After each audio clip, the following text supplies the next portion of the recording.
দক্ষিণাঞ্চলের উপকূলীয় জেলা বরগুনার বেতাগী উপজেলার বোড়া মজুমদার ও সরিষামুড়ি ইউনিয়ন ঘেঁষে বয়ে যাওয়া বিষখালী নদীর তীব্র ভাঙনে দিন দিন ঝুঁকিপূর্ণ হয়ে উঠছে বেড়িবাঁধ। নদীর আগ্রাসনে বিলীন হচ্ছে সড়ক, বসতভিটা ও শিক্ষা প্রতিষ্ঠান। হুমকির মুখে রয়েছে শতাধিক পরিবার, হাজার হাজার একর কৃষি জমি এবং একাধিক শিক্ষা প্রতিষ্ঠান।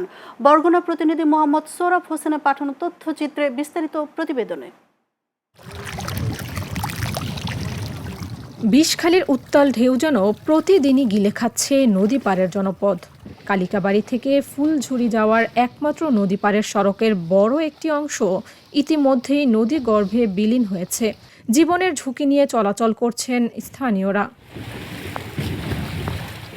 ভাঙনের কবলে পড়েছে কালিকাবাড়ি সরকারি প্রাথমিক বিদ্যালয় সহ একাধিক শিক্ষা প্রতিষ্ঠান। ভিটে মাটি ও কৃষি জমি হারানোর চরম উদ্বেগ আর অনিশ্চয়তায় দিন কাটছে বুড়া মজুমদার ও সরিষামুড়ি ইউনিয়নের হাজারো মানুষের। জমি নাই আমাদের, এখানে থাকি ওই একটু ঘর দোকান উঠাই হাও ভাঙ্গে গেছে জমি। খোলা আকাশে বইয়ে এবার রান্ধি, বৃষ্টি আইলে ভিজি, হেয়ার পর রাঁধতে পারেননি। একটু একটু জায়গা দিয়েছে, হেন একটু ছাপড়ার নান দিয়ে একটু থাকি। এখন সরকারে আমাদের একটু সাহায্য করলে একটু ভালো হইতে। পিছনে পানি হাঁটু সমান পানি দিয়ে আমরা স্কুলে যাই। পানিতে তলে আমরা আসতে পারি না, আমরা খেলার মাঠ নেই, আমরা খেলতে পারি না, আমাদের অনেক কষ্ট। তিনটে ইউনিয়নের মানুষ এই নদীর বাঙ্গরে সব বিলীন হয়ে যাইতেছে।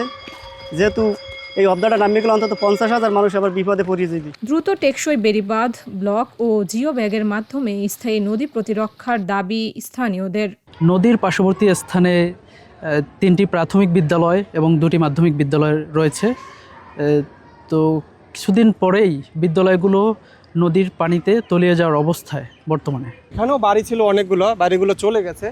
এরপর একটা মাঠ ছিল, আমরা ওই মাঠে খেলাধুলাও করতাম, বাট সেটাও বিলীন হয়ে গেছে। আসলে প্রত্যেকবার হয় কি, আসলে অনেকেই আসে বলে আশ্বস্ত করে, বাট কাজের কাজ কিছুই হয় না। পানি উন্নয়ন বোর্ড জানিয়েছে বরগুনার উপকূলীয় এলাকায় মোট 22টি পোলদার ও প্রায় 805 কিলোমিটার বেড়িবাঁধ রয়েছে।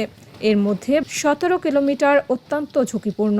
তবে ভাঙন রোধে পরিদর্শন শেষে দ্রুত ব্লক ও জিও ব্যাগ স্থাপনের উদ্যোগ নেওয়া হয়েছে। সাইক্লোন এবং জলোচ্ছ্বাসে একদিকে যেমন এখানে উত্তাল সমুদ্রের পানি নদী হয়ে উত্তাল নদীর ঢেউয়ের আঘাতে আবার বেড়িবাঁধগুলো ক্ষতিগ্রস্ত হয়, নতুন করে এখানে নদী ভাঙনও হয়।